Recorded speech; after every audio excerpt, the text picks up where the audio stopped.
know, you may not know this, but the president loves me. He really does. He loves watching me on TV. He loves the stuff I say. He loves me. And so, since he loves me, I want to help the president. And so here's what I want to do. I want to talk to you, Mr. President.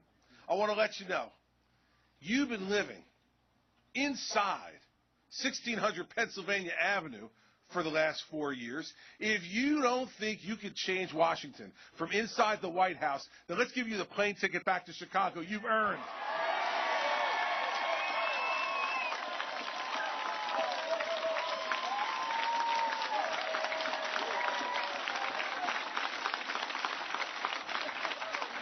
I mean, that's a scary thing for the President of the United States to say, isn't it? You can't change Washington from the inside. Really? You can't change Washington from the inside. It shows his arrogance. See, because if he really believes that, then what the hell is he doing asking for another 4 years? You can't change Washington, D.C. from the inside? That's fine. We're happy to give you a bus ticket to the outside, Mr. President. And the worst part of that is, when he says that, it shows even more about his arrogance. See, because what he's saying is, it's not my fault. See, it's not my responsibility. It's not my fault. It's George W. Bush's fault, right? It's Dick Cheney's fault. It's Big Oil's fault. It's the coal company's fault. It's the gas company's fault. It's the fault of the Republicans in Congress. It's John Boehner's fault. It's Eric Cantor's fault. It's Kevin McCarthy's fault. It's Mitch McConnell's fault. For God's sake, it's anybody's fault but mine.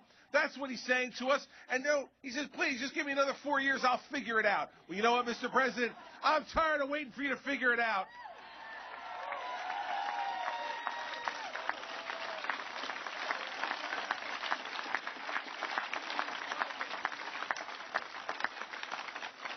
See, I feel bad for the president. I really do.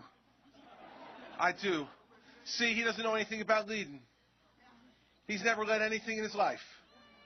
Until we made him president of the United States, he never led anything in his life. Now, I don't want to be disrespectful to any legislators who might be out here, but, being in the legislature doesn't make you a leader. You don't have to make all those decisions. You vote on something in the subcommittee or the committee, and then he became a United States senator, and he barely showed up in Washington, D.C. to take the oath of office and started running for president of the United States. And then he spent the next 2 years running for president of the United States, and he'd been a law professor, a community organizer, and a state legislator. He never run anything in his life, and so the president doesn't know how to lead.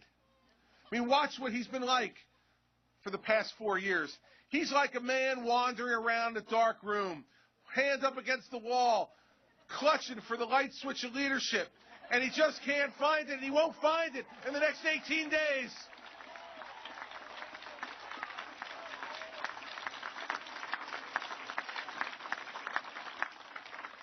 Blindly walking around the White House, looking for a clue. Looking for a clue. And the unfortunate thing for the president is this, is that there are clues everywhere. If he would just open his eyes and learn how to lead, there are clues everywhere. The American people want to be led. 23 million Americans who are out of work want a leader in the White House that'll get the government out of the way and let businesses like Ball Office Products and the millions of others like them grow and prosper and start putting people back to work.